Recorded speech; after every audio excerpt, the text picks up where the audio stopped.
Où en est-on en Guadeloupe en matière de consommation d'énergie et de respect de l'environnement concernant les bâtiments publics?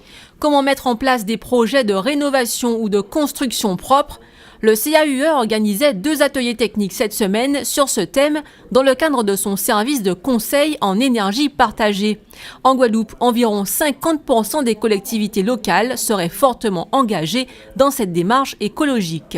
Récemment, j'ai pu réaliser une étude pour l'Observatoire régional de l'énergie et du climat qui permettait de voir un peu l'état des lieux des constructions en Guadeloupe pour le patrimoine bâti public, c'est-à-dire les bâtiments des communes essentiellement.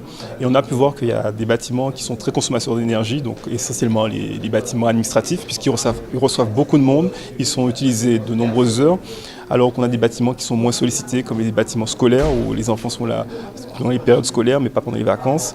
Mais il est nécessaire aussi d'avoir une action sur eux pour vraiment avoir des bâtiments qui soient plus respectueux. Apprendre à travailler en partenariat, mettre en commun les moyens, les bonnes pratiques devaient être proposées durant ces échanges. Il ne s'agit pas simplement de ne pas consommer de l'énergie, mais de trouver la meilleure adéquation entre la consommation et le rendement de cette consommation.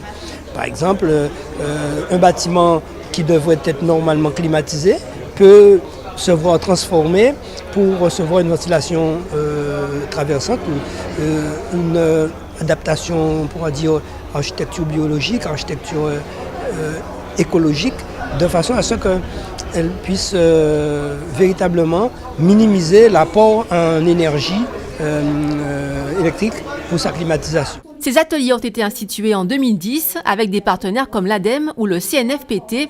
Ils intéressent les élus et les techniciens. Pratiquement toutes les communes y adhéreraient.